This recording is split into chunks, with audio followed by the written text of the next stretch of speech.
При поступлении в университет мне повезло. Дали комнату в новом, построенном в тот же год общежитии. Там то ли программа была по расширению студенческого городка, то ли что-то подобное. Нужно ли рассказывать, как я был рад?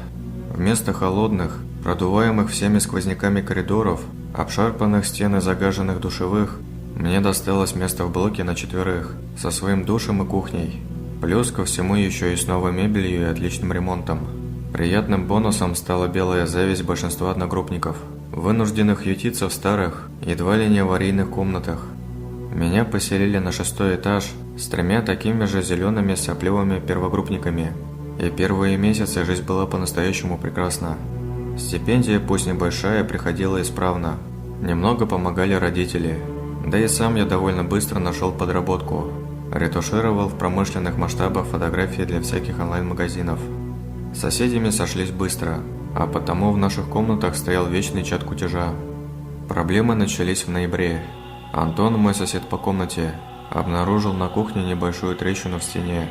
Посмеялись, конечно, пошутили про таджиков и распилы бюджета, и забыли об этом. Однако через пару недель появилась уже вторая трещина, уже в другой комнате, где жили Влад и Гриша. Через пару дней девушки из соседнего блока, которых мы время от времени разводили на борщи и котлеты, пожаловались, что с потолка осыпалась часть штукатурки и перестал работать душ. А потом началось что-то странное. Кто-то стучал в двери. Просто стук. 1 или 2 раза в неделю глухой ночью. Выходишь, и никого нет. Проседали потолки, горела проводка, срывала трубы и затапливала комнаты. Притчей во Вьязовцах стал полувыдуманный случай, когда во время любовных утех парочка вместе с кроватью провалилась на этаж ниже, по чистой случайности никого не убив и не покалечив. Бетонное перекрытие между этажами раскрошилось едва ли не в пыль. Было множество жалоб. Приезжала какая-то комиссия во главе с первым проректором, но переселять из нового здания несколько сотен студентов было попросту некуда, а потому все просто неодобрительно покивали головами и разошлись. Мы, в общем-то, были и не против. Есть крыша над головой, есть холодильник, иногда еда и интернет. Что еще нужно для счастья? И все же домой на выходные и праздники ездить стали намного чаще. И как-то раз в блоке я остался совершенно один. Девушкой обзавестись к тому времени еще не успел, поэтому компенсировал ее отсутствие прожиганием жизни в компьютерных играх. Вечер, плавно перекативший в ночь, обещал быть не особенно интересным. Было уже глубоко за полночь, когда в блоке пропало электричество. Такое случалось уже не в первый раз, а потому алгоритм действий был весьма четким. Выйди в общий коридор, открой щиток, подергай на бум пару рубильников. Профит. Тихо ругнувшись и включив фонарик в телефоне, я пошлепал к щитку. Если свет пропадал, то пропадал у всего этажа, и возле щитка часто можно было встретить несколько тел, уже ковыряющихся с тихими ругательствами в его содержимом. В этот раз я не увидел никого, но не придал этому особого значения. Ну, может, разъехались все, или спят уже, мало ли. Спустя несколько минут ковыряния я понял, что ни черта не выходит, и придется звать соседей. Постучал в одну комнату. Тишина. В другую. Тихо. В третью. 0 реакции.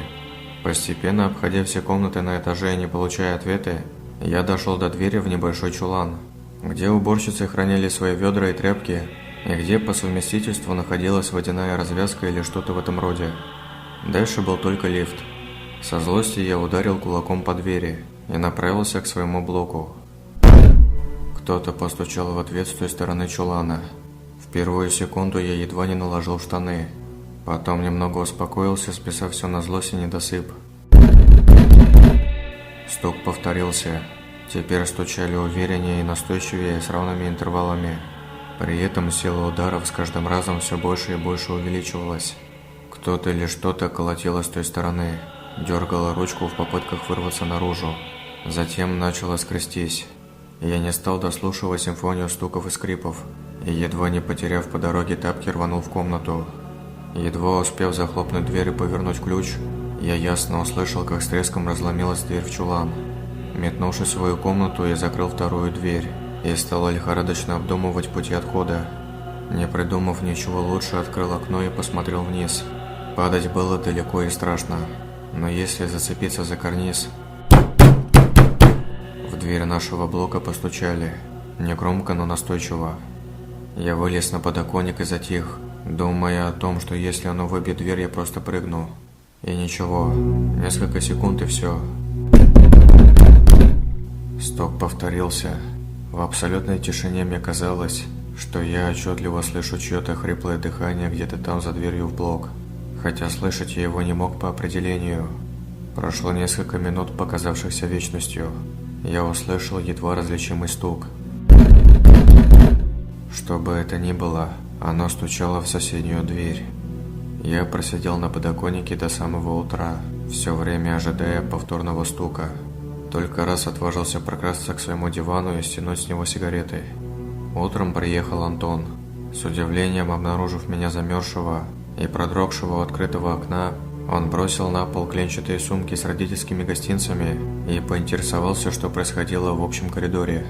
Выйдя туда вместе с удивленным соседом, я увидел, что покрывающая пол кафельная плитка и без того не лучшего качества растрескалась и в некоторых местах вообще отсутствовала.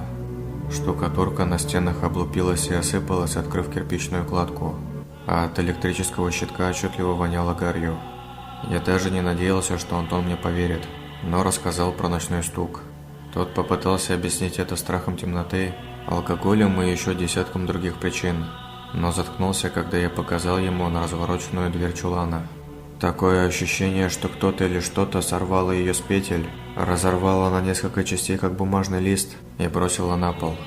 Мы осторожно подошли к чулану. Оттуда пахло влагой и пылью. Так пахнет только в очень старых домах. Трубы, еще недавно совсем новые, покрылись толстым слоем ржавчины. Голые стены были в чем-то липком. Посреди одной из них зияла здоровенная дыра, в которой виднелась черная шахта лифта. А на полу валялась какая-то невразумительная смесь из тряпья, окровавленного мяса, каких-то белых осколков и, черт возьми, зачем я посмотрел туда, куска нижней челюсти с разбухшим малиновым языком. Человеческой челюсти. Мы орали так, как не орали никогда. Поездка в лифте напоминала ночной кошмар. Оно могло быть в шахте, оно могло быть где угодно. Оно сожрало человека. Комендант выслушал нас и, конечно, не поверил. Мы наотрез отказались вернуться с ним туда и показать все как есть. Просто назвали этаж. Конечно, нас долго допрашивали. Настоятельно советовали ничего не рассказывать под страхом исключения. Потом всех выставили из общаги, когда пригнали полицию. Кровавой кашей оказался третьекурсник, живущий этажом ниже. Он, как и я, остался ночью один и, видимо, открыл на стук. Конечно, здание оцепили. Несколько недель туда никого не пускали. Потом только разрешили забрать вещи под охраной вооруженных автоматами людей. Когда я едва ли не бегом перетаскивал свои нехитрые пожитки к выходу, то заметил, что новое снаружи, оно превратилось в облупленную развалюху внутри. И, конечно, нам ничего не объяснили.